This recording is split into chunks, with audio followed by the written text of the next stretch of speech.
Oke. Nah itu yang menjadi catatan yang menurut saya berat ini kan. Untuk mengubah situasi yang sudah punya image buruk gitu. Pasti geleng-geleng tuh dunia internasional. Iya ya. pasti, saya yakin.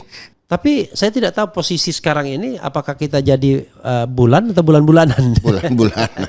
Pasti jadi bulan. Karena indeks demokrasi kita kan turun terus. Iya, iya. Itu banyak disampaikan. Indeks semua yang pakai studi pakai indeks, kita itu merosot. Faktanya orang yang tidak mampu, bagaimana kebohongan ini dikemas menjadi seolah-olah real gitu. Bagus gitu, dipuji menjadi banyaknya pasukan sorak yang menggiring ini menjadi bersorak. Wah, glorifikasi yang begitu berlebihan. Untuk hal yang sedikit tidak perlu aja glorifikasinya luar biasa gitu.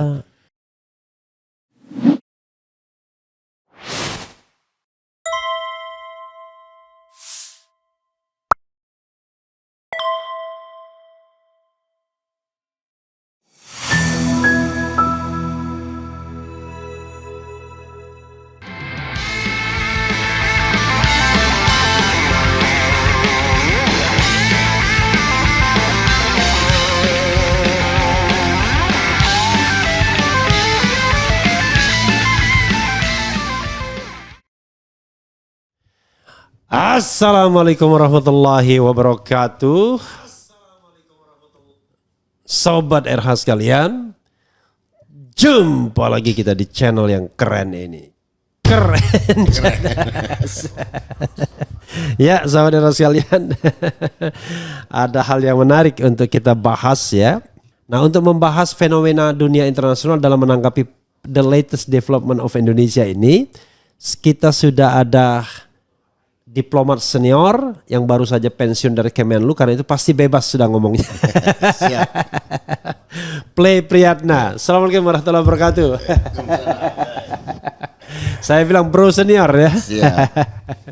Jadi Pak Play ya, biasa dipanggil Pak apa? Pak Play aja. Pak Play ya. Cukup. Oke, Pak Play. Jangan salah, soalnya kalau Play jadi Play. Enggak apa-apa. Saya kan ada panggil Pak Refli, dipanggil Play gitu ya. Jadi Pak Play, terima kasih sudah hadir di podcast RH Channel. Dan Pak Play ini sekarang tercatat sebagai anggota Dewan Pakar atau Ketua Dewan Pakar? Ya, sementara Dewan Pakar. Dewan Pakar ya, Dewan Pakar Partai Negoro ya, partai yang lincah sekarang ini ya. Menyampaikan komentar dan lain sebagainya. Pak Play, sebagai introduction, diplomat berapa tahun? Dari tahun berapa sampai tahun berapa, station di mana aja, lalu kemudian kapan pensiunnya? Saya udah pensiun tahun 2021 ya. Oke. Terus di 6 negara lah. Plus sekolah ya 7 mungkin. Oke. Di mana aja Pak Play? Dari Australia, Melbourne, Maroko, Denmark, Ya. Brussels, Belgia ya. ya Belgia, Wellington, New Zealand, New Zealand ya. Beijing dan Tokyo. Beijing dan Tokyo. And then the simple question, di antara 7 negara ini kota mana yang paling favorit? Semuanya indah Pak. Semuanya indah ya. Semuanya indah. Tapi the most thing ya. Ya, semuanya indah. Ya, yang paling Maroko juga indah. Oke. Maroko mengesankan. Tidak macet ya? Belum. Yang macet pada kan waktu Casablanca itu. Ya, kan? Casablanca. Jalan Casablanca yang macet. Oke Pak Play. Silakan Pak Play mempertanggungjawabkan observasi terhadap kejadian yang terjadi di Indonesia. Dan sebelum mengobservasi itu, sebenarnya saya ingin tanya ya, karena saya bukan pengamat dunia internasional. Sebenarnya apa sih tanggapan orang asing itu terhadap Indonesia? Ya. Tapi yang sekarang ya, jangan yang Pak Play ketika diplomat. Ya. Terhadap Indonesia dan kepemimpinan Jokowi. Ya. Baru setelah itu kita bicara tentang so-called riot yang 2022 itu. Silakan. Jadi terima kasih. Ya. Ini pertama yang kita mesti tampilkan bahwa wajah kita itu disorot oleh dunia internasional ya. Ada dari dua sisi deh. Ini kan ada kedubes-kedubes asing di Jakarta juga. Ada 107 atau lebih gitu ya yang berbasis di Jakarta ini. Tentu para diplomat ini melaporkan apa yang terjadi di Jakarta kan. First hand informationnya itu dikirim ke Capitol untuk ke pemerintah mereka untuk supaya ditindaklanjuti atau supaya diperhatikan. Dan itu pasti ya. Dan itu pasti itu Ya. sama semua. Kalau enggak lalai mereka dianggap. Lalai. Ya. Dia lakukan itu. Ya. Nah, yang kedua adalah peran media nih. Media asing, baik yang memiliki kantor berita di sini maupun yang diwakili oleh korespondennya Oke. atau siapa itu menulis untuk berita asing kan, CNBC. Oke, jadi ada CNN. dua saluran ya. Ya, dua saluran. Resmi pemerintahnya Dan saluran saluran media. media. Oke. Dan saya melihatnya agak beruntung ini dengan adanya media asing yang terbuka. Jadi suara yang tidak selama ini tidak terwakili ya, tampaknya sekarang mulai didorong oleh media asing itu menampilkan, mengungkap apa yang sesungguhnya sedang terjadi. Gitu. Nah ini seperti kalau boleh flashback sedikit ke belakang, Ya. Pak Harto dulu kita cari radio Australia, cari berita radio Netherlands. Nah sekarang mungkin kita ingin mencari dari mereka. Iya. Yang kebetulan sekarang sudah banyak orang Indonesia sendiri menjadi koresponden gitu. Dari segala media asing ini ada.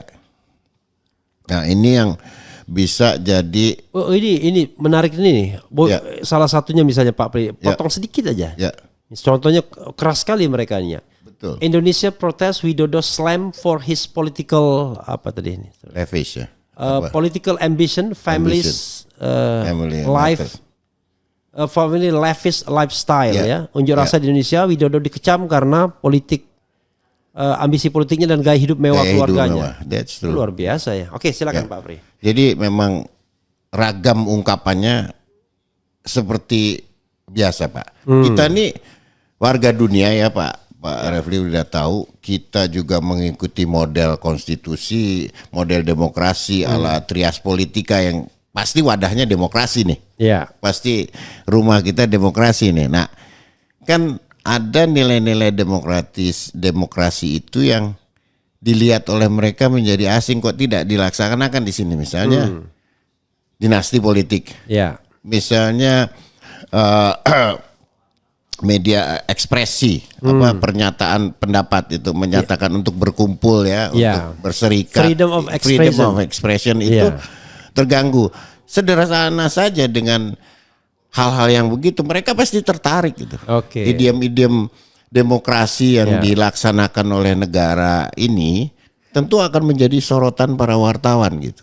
Sorotan para ahli. Ini banyak juga saya tadi lihat kan ada dari Sydney University, ada dari Canberra ya, dari Noam siapa lupa saya tadi itu Ya. juga studi Indonesia. Ya. Jadi sangat berkait dengan itu. Iya, rata-rata kalau kita bicara tone-nya Pak Pli ya, ada nggak beda tone antara yang saluran resmi ke pemerintah? Saya tidak tahu apakah dapat bocorannya atau enggak Pak Pli dengan yang media internasional tuh. Kalau kita bicara tone-nya, Saya yakin ya, ini Ya. keyakinan dan Ya. ada beberapa teman yang saya nggak bisa kasih tahu gitu ya. Ya. Jadi memang mereka kecewa. Ada yang bilang seperti wartawan CNN itu Channel News Asia itu bilang unhappy. Itu kalimat sederhana, unhappy, Ya. tapi menunjukkan keadaan yang oke. tidak diharapkan kan. Iya. Nah, di dalam laporan tentu mereka lebih tajam, Pak. Pasti lebih tajam. Iya. Menyebut siapa sumbernya, menyebut kejadian seperti ini, peta masalahnya seperti apa. Nah, itu kan disampaikan gitu. Gambaran ini yang juga hampir sama dipotret oleh media asing ini. Minum dulu nggak apa-apa Pak Siap. Pli. Oke. Terima kasih. Minum dulu. Oke, silakan teruskan Pak Pli. Mungkin Jadi- ditunjukkan juga contoh-contohnya ya, bagaimana mereka misalnya menggunakan kalimat yang barangkali dalam bahasa diplomatik itu Ya. sudah, wah ini sudah sangat terang benderang, sudah kelewatan, sudah apa, sudah jengkel, sudah apa. Silakan Pak Pli. Terus. Ya, kalau kita masih bergaul dengan kalangan diplomatik di sini yang Iya. banyak sekali ya, Ya. dari segmen negara barat yang demokratis, Eropa, Amerika, Inggris atau Australia itu ada kesamaan cara pandang bahwa satu etika itu penting. Ya kan, moral itu penting menjadi landasan dalam berkehidupan politik gitu. Nah, kalau ini dilanggar pasti akan menjadi satu hal yang menjadi perhatian mereka. Pasti gitu. Karena kultur ini menjadi kultur yang menggerakkan perhatian mereka gitu. Tidak mungkin ini negara ini sebetulnya ngaku demokratis tapi sebetulnya masih demokratis atau enggak. Kan itu simple gitu perhatiannya. Undemocratic, illiberal demokrasi sama demokrasi liberal itu kan sedikit sekali geserannya. Nah, ini tentu dilaporkan gitu. Apalagi ada kasus yang menyangkut dari sejak beberapa tahun lalu ya. Masalah soal dinasti. Dinasti itu kan sesuatu yang di dalam politik itu secara moral tidak dikehendaki. Di barat, di timur, di Afrika, di Amerika atau dimanapun gitu. Ya. Nah ini membutuhkan bagaimana yang domestik ini mampu meyakinkan asing seolah-olah ini seperti biasa gitu, seperti wajar. Dan mereka nggak akan terima itu. Oke, karena mereka sangat peka dengan praktek good governance, clean government ya. Clean governance. Karena itu memang mereka punya betul itu ya. Betul. Gitu. Pak Pli, kalau kita lihat misalnya, saya tadi kan belum dijawab tuh. Sebenarnya media asing ya atau sorotan asing terhadap Presiden Joko Widodo seperti apa sih? Dulu kita ingat misalnya pengarang Australia mengatakan man of contradiction, ya. Jadi orang yang penuh dengan kontradiksi. Kalau di sini sen kanan belok kiri kan begitu. Ada juga kemudian yang mengatakan bahwa ini pemimpin kelas wali kota. Jadi dia sebenarnya pemimpin kelas wali kota tetapi kemudian dimasukkan di istana. Nah itu keras sekali itu dan mereka dengan santainya artinya tidak merasa misalnya wah ini bisa mengganggu hubungan diplomatik dan lain sebagainya. Silakan Pak Pli di explore ini. Ya jadi ada kalimat-kalimat tidak lagi sindiran, Pak. Mereka tidak lagi sindiran tapi mengatakan bagaimana apa yang diucapkan tidak sama dengan apa yang dilakukan. Itu kan sebetulnya yang itu diplomatic bashing gitu ya, tamparan diplomatik yang harusnya dikenali tapi karena kita biasa dengan bahasa yang vulgar gitu, itu dianggap tidak menyentuh gitu, padahal itu dalam. Padahal kalimat itu kalimat dalam gitu. Anda katakan yang Anda katakan bukan yang Anda lakukan. Itu kan satu kesimpulan yang mereka ragu sebetulnya, meragukan itikat baik, meragukan niat yang sesungguhnya gitu. Nah ini yang menjadi perhatian pasti oleh negara-negara itu, oleh warga asing di Indonesia. Sebetulnya kejujurannya di mana sih gitu? Bahwa ada ini sebuah penegasan dari rejim yang berkuasa ini. Mukidi atau siapa gitu ya, itu yang ingin memaksakan kehendaknya untuk menjadikan anaknya dalam lingkar kekuasaan itu. Nah gambaran ini kan dipotret oleh mereka dengan reaksi yang ada. Jadi yang dipotret itu reaksi publiknya, Pak. Reaksi publik yang pertama student unrest gitu ya, masuk ke atau stop parlemen, jadi mereka menggeruduk parlemen. Jadi itu sudah menjadi cuitan atau menjadi bahasa tulisan yang menjadi biasa gitu. Padahal ini kan sesuatu. Kenapa ada parlemennya kok ada di pihak penguasanya bukan di pihak mahasiswanya? Nah itu sebuah kontras yang akan terus mereka gerus nih. Jadi kontradiksi itu menarik bagi mereka pastinya. Menarik. Parlemen yang biasanya berhadapan dengan pemerintah, sekarang kok tiba-tiba parlemen menjadi mewakili pemerintah bahkan. Dan kepentingannya spesifik sekali. Betul. Oke. Nah itu yang menjadi catatan yang menurut saya berat ini kan, untuk mengubah situasi yang sudah punya apa ya, image buruk gitu. Pasti geleng-geleng tuh dunia internasional. Iya lihat. pasti, saya yakin. Jadi oke, Pak Pli ya, ketika Pak Pli masih jadi diplomat ya, Ya. apa perbedaan signifikan ya antara masa Orde Baru dan masa reformasi, tapi lebih spesifik misalnya kalau pengalaman Pak Pli under misalnya Gus Dur administration ya, under Megawati, under SBY, sebelumnya Habibie kan, itu bisa nggak didetailkan sedikit based on your personal experience? Jadi kalau saya melihatnya gerakan civil society waktu itu dari Pak Harto itu sudah mulai mengkristal kan, menghadapi apa yang dikatakan rejim represif developmentalis zaman itu kan begitu. Oke. Rejim yang represif, nah itu bergerak masuk ke keadaan yang menghadapi dengan represi yang kuat dari pihak TNI waktu itu kan digunakan itu. Nah, zaman Gus Dur masuk supremasi sipil, mulai reformasi itu kan, reformasi yang memberikan kebebasan yang lebih luas bagi tindakan masyarakat gitu, inisiatif masyarakat untuk menghadapi hal-hal yang dulu dikatakan sensitif gitu. Tapi kan situasi ini berkembang justru di titik baliknya seolah-olah di zaman ini nih, di rejim ini. Ini kan saya minta pertanggungjawaban para Jokowers itu dulu menggiring kita untuk mencintai orang yang satu ini, sementara di ujungnya hasilnya seperti ini gitu. Ini kan di mana gitu? Apa pertanggungjawaban moralnya gitu, bahwa orang yang dikatakan baik ini ternyata penuh dengan kebohongan dan tidak memberikan sebuah hasil yang bisa dirasakan berbeda jauh dari yang sebelumnya gitu. Nah ini yang ini dicatat oleh media asing juga, sorotan diplomat asing juga di sini pasti melihat itu. Iya, sekarang kalau kita bicara tentang reputasi ya, dulu kan kita bisa bangga ya, Indonesia sebagai kita bilang the third largest democratic country in the world ya kan, setelah Amerika Serikat dan India, setelah India dan Amerika Serikat in term of number of population ya kan.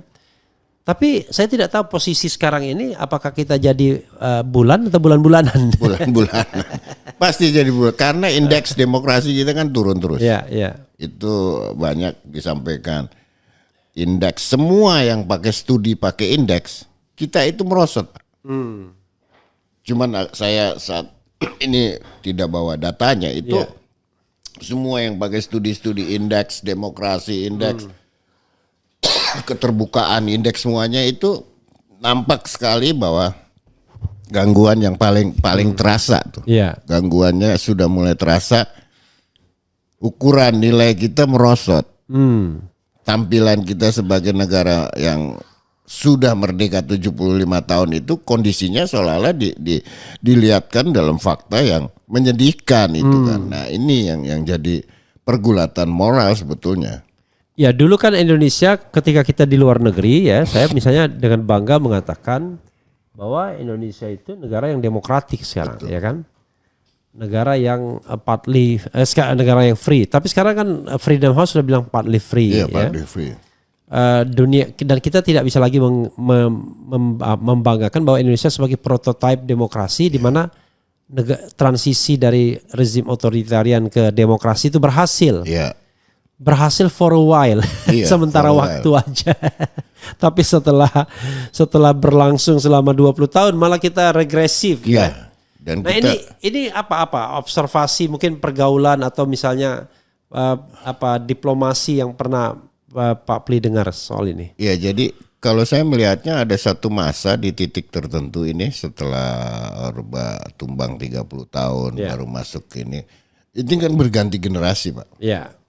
Yang bahkan pemimpinnya sendiri adalah bukan aktivis, bukan pernah tahu kehidupan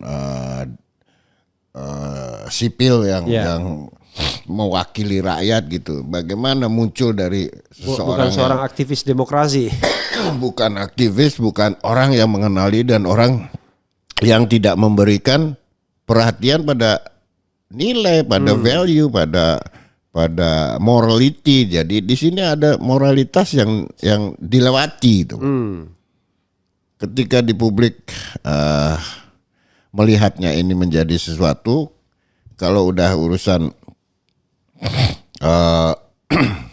hal-hal yang berat gitu ya, dilemparkan ke orang lain kan. Ya. Jangan nanya saya misalnya gitulah. Jadi ada turunnya sebuah keyakinan saya pada kekuatan yang dia miliki gitu. Standing politik kita yang sudah berjalan dari sebelumnya masuk ke tahun yang 79 ini, kemajuannya itu bukan lompatan yang besar gitu untuk demokratisasi itu. Masih seolah-olah hanya jalan di tempat dengan perubahan-perubahan yang kosmetik gitu, tapi yang dasar itu belum mampu diangkat untuk masyarakat internasional atau masyarakat dunia ini betul-betul kagum dengan kita gitu. Ada sebuah lompatan keberanian politik yang bisa betul-betul melengket menjadi negara yang demokrasi seperti yang paling tidak mereka juga bayangkan gitu loh. Bahwa etika, bahwa moral, bahwa pelindungan terhadap HAM besar gitu. Nah, itu yang belum sepenuhnya bisa dijalankan sampai ini gitu. Itu kan soal kita profil politik luar negeri Indonesia ya. Kadang-kadang para buzzer ini bangga sekali ketika Indonesia menjadi tuan rumah G20 misalnya. Padahal kan itu kan giliran doang. Iya, kan giliran sebenarnya. aja betul. Dan ketika misalnya Presiden Jokowi keluar negeri ya kan. Iya. Tapi banyak juga kritik yang terus terang saya katakan, bahkan katanya gesturnya Jokowi aja itu untuk pergaulan internasional tuh aduh. Gitu ya. Nah, itu. Apa observasi dari Pak Pli soal profil politik Indonesia dan terutama pemimpinnya di luar yang bisa dilihat? Berbeda sekali dengan misalnya bandingkan dengan periode SBY ya. Untuk tampilan internasional itu ya jelas sekali kontras yang menyedihkan gitu. Jadi siapa yang harus tampil? Kalau nomor satu misalnya seperti itu gitu. Siapa penggantinya? Menteri Luar Negeri kan? Atau tataran yang lain yang di level menteri. Nah ini kan buat dunia internasional juga melihatnya sesuatu yang wah, Indonesia ini menarik diri dari kancah dunia internasional pergaulan karena ketidakmampuan pemimpinnya. Ini sorry to say ya. Iya, betul. Karena kan bagaimanapun faktor wawasan, bahasa, gesture self confidence itu kan. Jadi bukan tampilan yang main-main gitu. Ini kan kelihatannya main-main aja. 1-2 kali ketemu salaman seolah-olah selesai, padahal nanti habis itu nggak apa-apa lagi, bikin lagi keluar kemana yang semuanya itu kayaknya kosmetik doang. Itu yang beda sekali dengan lompatan yang dia buat seperti Bung Karno misalnya bisa menggerakkan Asia Afrika bersatu. Dia tidak hanya follower tapi leaders. Dia leaders. Nah kita ini yang nggak ada gitu. Tuntunan as leader untuk regional leader apa nggak mampu dan bahkan ditinggalkan. Jadi siapa yang mengisi ruang itu? Kan tidak ada ruang vakum, Pak. Pasti mesti ada. Apakah nomor 2 menteri atau orang lain? Nah ini jadi yang sangat berbeda hasilnya gitu. Ini kita mau frankly speaking ya. Biar juga pendukung Prabowo ini tidak marah-marah juga sama kita seolah-olah kita anti, enggak. Kita harus objektif ya. Saya kalau bicara tentang politik luar negeri kan kita agak berterima kasih karena yang terpilih sebenarnya kan either Prabowo atau Anies Baswedan kan. Betul. Kalau Ganjar agak sulit kayaknya kalau untuk, karena kita tidak melihat dia punya sejarah diplomasi internasional kan. Ada mungkin keterbatasan bahasa, pergaulan dan lain sebagainya, pendidikan juga. Tapi Anies dan Prabowo sudah sangat siap untuk diplomasi internasional. Dan unfortunately yang terpilih bukan Anies Baswedan tapi Prabowo. Tapi which is good juga, nggak buruk juga. Tapi ketika wawancara dengan Bloomberg atau Al Jazeera di mana kemarin di Qatar, ya kan? Doha, bagaimana dia kemudian defense itu mengenai pemilu yang katanya apalah soal apa gitu ya. Pernah kan dengar itu kan? Dia defensif dan marah-marah dengan wartawan yang dari Qatar itu yang wartawan Bloomberg atau wartawan Al Jazeera, Bloomberg sepertinya. Bloomberg. Nah, dalam bahasa pergaulan internasional diplomasi, apa penilaian Pak Pli mengenai tipikal seperti Prabowo ini yang suka ngekick media, terutama media asing, ya kan? Dia bilang, siapa yang bilang saya ini berapa kali jadi jadi ini, saya lihat kok langsung langsung mengklaim itu hanya orang sakit katanya. Kalau begitu Me Too kata orang itu kan, yang wawancara. Kami juga berarti orang sakit yang mempertanyakan soal apa ya waktu itu ya, soal kredibilitas penanaman modal asing kalau nggak salah. Bukan. Soal demokrasi Indonesia. Demokrasi. Bukan. Kalau yang namanya Prabowo ancaman bagi demokrasi. Ancaman bagi demokrasi. Nah, gitu pada waktu itu. Gimana? Kalau Anies kan modelnya kan smooth orangnya. Kalau dia tahu betul bergaul dan kemudian menjawab diplomatis ya kan. Dan tidak terpancing emosinya, senyum. Kalau Prabowo kan dikasih kritik defensif. Saya tidak tahu kenapa orang defensif itu karena merasa dia belongs to the government mungkin ya. Kalau Anies kan belum merasa bagian dari pemerintahan. Silakan Pak Pli, kita bicara mengenai profil pemimpin kita dalam diplomasi internasional ini gimana? Jadi kalau kembali itu saya jawab dulu ya. Memang seharusnya rileks saja. Wartawan itu kawan juga kok. Ya kan, kalau memang disebut seperti itu, kenapa WSO damn angry gitu tiba-tiba gitu loh, terus marah gitu dan menganggap orang ini tidak benar melaporkannya. Nah itu juga unnecessary, itu nggak perlu sama sekali gitu. Nah tapi saya apalagi dibilang kalau orang sakit. Kalau itu apa istilahnya, toksik apa dia bilang ya? It's gone too far gitu, terlalu berlebihan, terlalu jauh untuk mengomentari seorang wartawan yang hanya sekedar bertanya kritis sebetulnya. Dan jangan lupa itu bukan mewakili otaknya, mewakili publik internasional. Betul, itu satu komunitas itu komunitas internasional yang ingin melihat kita ini sebetulnya seperti yang tadi saya bilang kan. Ukuran demokratisnya itu gimana sih? Gitu. Nah itu yang ingin dijawab. Namun dari perjalanan panjang ini tentunya kita masih yakin lah Pak Prabowo akan berbeda gitu. Keberanian beliau dan tampilan internasional beliau yang juga cukup reputable ya. Saya melihatnya di Shangri-La Dialog, di Qatar Economic Forum, kemarin di sidang di Aman itu mengenai Gaza, call for action Gaza itu, dia tampil di situ dan pidatonya bagus. Itu termasuk contoh. Juga, ya mungkin karena ini kan soal delivery ya. Delivery. Betul. Tapi ada yang menarik satu. Presiden Jokowi tidak deliver. Tidak deliver. Jadi ada satu keinginan dia tampil misalnya mengirimkan pasukan, meskipun mandatnya dari UN belum ada, dari PBB itu. Tapi bisa mengirimkan misalnya rumah sakit terapung dengan kapal dengan itu lewat Mesir kan itu bisa. Tapi inisiatif itu udah ada gitu. Itu juga patut diapresiasi. Dan kedua, beliau yang waktu itu salah ucap atau betul, dia ingin coba investigasi kasus Rafah. Rafah itu kan versi lain dari kasus kecil dari genosida yang terjadi menjadi Holocaust, Pak. Itu ada wartawan yang menulis itu Holocaust. Bagaimana tenda yang terpal plastik itu dibom dengan bom yang jatuh sebesar 900 kilo. Itu anak kecil, orang tua bisa lengket, hancur, nggak ada yang bisa menolong gitu. Jadi concern untuk menginvestigasi ini benar gitu.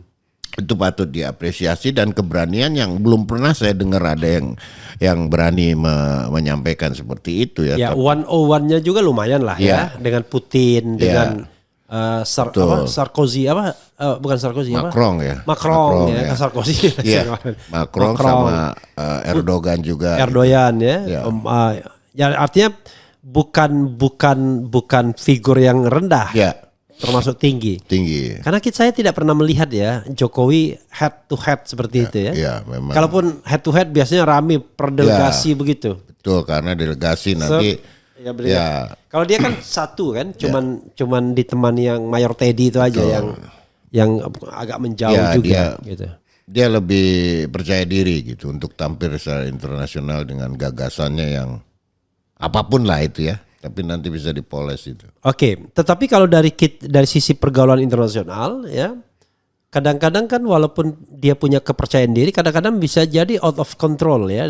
Ketika dia balik menyerang wartawan, kemudian dia menyampaikan hal-hal yang barangkali bagi dunia internasional, percaya diri banget nih presiden ini, seolah-olah ibaratnya negara kuat aja nggak akan berani mengeluarkan statement seperti itu. Gimana penilaian Pak Pli soal ini? Ya. Saya ini sungguh bertanya loh, bukan menggiring. Saya sungguh bertanya. Jadi gitu. Pura-pura menggiring juga nggak apa-apa. Enggak, saya benar bertanya karena saya nggak pahamin dunia contoh yang internasional. sama dilakukan oleh Trump. Ya. Bagaimana Trump memperlakukan wartawan di White House itu kan? Ya. Dengan berapa wartawan yang sampai diusir, disuruh pergi kan semuanya apa manfaatnya? Itu kan menjadi cacat buat presidennya karena tidak merubah apa-apa.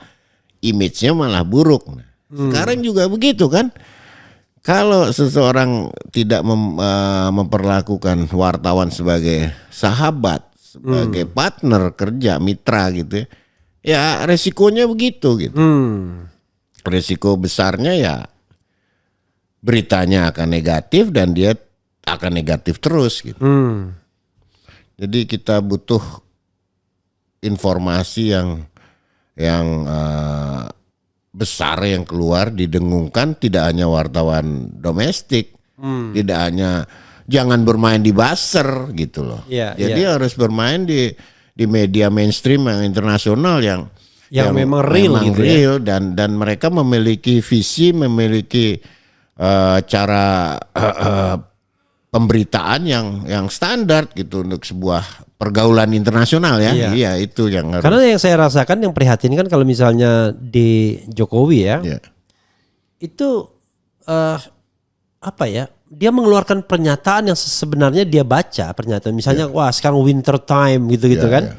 Wah, langsung saya lihat para buzzer tuh memuji-muji.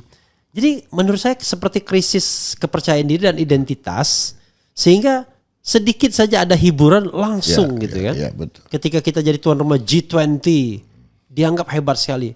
Padahal saya ingat doorstopnya Jokowi berbahaya sekali tuh dengan bahasa Inggris yang terbatas. Ditanya bagaimana pendapat Bapak tentang yang waktu dunia internasional perang Ukraina dan lain sebagainya.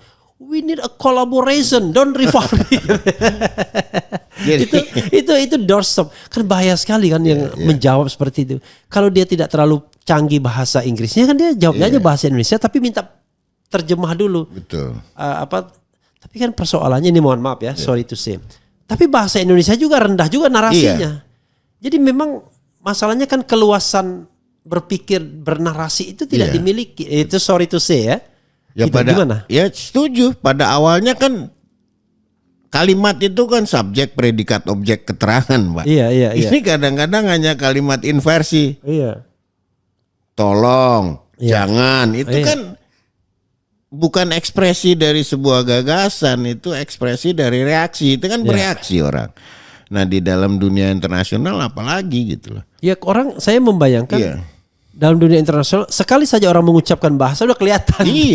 Langsung ini saya lihat pernah Jokowi duduk bareng, kemudian ada Angela Merkel, kemudian ada Macron ya. Dia pertama dia kemudian Macron ngajak ngomong dia, tiba-tiba dia antusias ngomong begini-begini. Tiba-tiba Macron noleh ke Angela Merkel, dicuekin aja. Ya mungkin itu juga dilihat ini orang ini nggak canggih nih ngomong apa sih. Jadi munculnya buzzer adalah salah satu untuk melindungi mentalitas bohong kita yang ada gitu kan. Ini faktanya orang yang tidak mampu bagaimana kebohongan ini dikemas menjadi seolah-olah real gitu. Bagus gitu, Iya. dipuji di apa menjadi banyaknya pasukan sorak yang menggiring ini menjadi bersorak. Wah, glorifikasi yang begitu berlebihan. Untuk hal yang sedikit tidak perlu aja glorifikasinya luar Luar biasa biasa. gitu. Padahal bukan itu, misalnya deliverynya apa, deliverablesnya apa yang dibawa gitu, nggak ada. Misalnya dia menggunakan misalnya pidato, tapi pidato yang tinggal membaca misalnya dengan bahasa Inggris yang parah banget kan. Akhirnya dia menyerah, ya kan? Separuh bahasa Inggris, akhirnya dia bahasa Indonesia. Bahasa Indonesia. Kenapa nggak seperti Pak Harto aja tenang, ada penerjemah, Iya. diserap dulu. Tapi ya walaupun bahasa Indonesia kan Anda juga membutuhkan kedalaman narasi. Itu masalahnya. Anda mau ngomong apa? Iya, itu benar Pak. Ketika berhadapan kan macam-macam. Makanya kalau tidak ucapan karena pikiran, Iya. ya ucapan karena hati lah. Iya, iya. Apa hati itu kan bisa nurani, misalnya bicara Palestina gitu, Iya. bicara Gaza kan tuh nurani aja kita cukup bicarakan. Ya tapi tuh nurani. barangkali ya, ini mohon maaf, bagi kita simple, bagi dia nggak simple, Iya, complicated. Karena gini, to some extent banyak orang yang kemudian tiba-tiba susah untuk bernarasi. Betul. Dia makanya dibilang dia tuh pemimpin konkret sebenarnya, ya ke kelas wali kota untuk menjadi manajer proyek apa-apa. Tapi untuk narasi besar Enggak. itu berat kelihatannya. Saya ingat I want to test my minister. Oh iya. Ingat nggak? Kacau itu. Iya, Oke, saya mendengar. nilai itu gimana kemudian di dalam pergaulan internasional ada press conference, tiba-tiba wartawan nanya soal ke investasi, soal kepastian macam-macam dan lain sebagainya. Ya, jadi Tiba-tiba dia tunjuk menterinya, I want to test menterinya, I itu want to test my minister. embarrassing gitu, memalukan itu kalimat itu memalukan dirinya sendiri dan buat tentunya menteri yang merasa dites dengan kalimat tes ini kan benar-benar tes apa-apa nih. Iya. Dan itu bukan bahasa pergaulan yang lazim dipakai Iya. gitu karena I want to ask my minister untuk Iya. Bukan us, I want Iya, to test. to test. Justru itulah makanya ini kan sangat buat saya tidak hanya kelemahan, saya tidak peduli dia kalau sosok dia sebagai kepala rumah tangga, tapi ini sebagai pemimpin bangsa ya menyedihkan Pak. Iya. Menyedihkan sekali gitu loh. Kita pernah punya Bung Karno yang begitu ditakuti. Iya, dengan bahasa, dengan gesture dan bahasa yang luar Bahasa biasa. dan gagasan yang Iya. melompat-lompat ini Bisa mendorong selebriti Hollywood makan malam misalnya. betul. Bisa bercerutu dengan Nikita Khrushchev itu. Iya, bisa membuat Kennedy datang langsung untuk menyambut. Betul. Ini Biden aja nggak pernah nyambut. Nggak Waktu ke mungkin. Amerika Iya. kan Biden nggak nyambut. Jadi memang banyak sekali weakest link, Pak. Iya. Titik kaitan yang lemah sekali di banyak ini. Nah, mungkin itu juga yang menjadi menjadi hambatan untuk bikin lompatan dan diserahkan pada orang-orang yang mungkin dia sendiri nggak tahu mana yang bagus, mana yang setengah bagus, mana yang jelek kan, Pak. Itu kan dia nggak tahu gitu. Iya, iya. Dianggap ini semua bagus gitu. Iya. Sementara di bawah itu penuh dengan Ya, dia berpikir bahwa standar misalnya orang dikirim untuk berdiplomasi, dia nggak ngerti standar yang bagus. yang bagusnya gimana, hasil yang harus bagus itu apa gitu. Jadi akhirnya dia rely on Retno Marsudi aja kan. betul. Jadi ya dengan sangat menyedihkan kelihatannya begitu, yang sibuk ada sebagian yang sibuk, ada sebagian ya biasa-biasa saja nggak ngapa-ngapain gitu, Pak.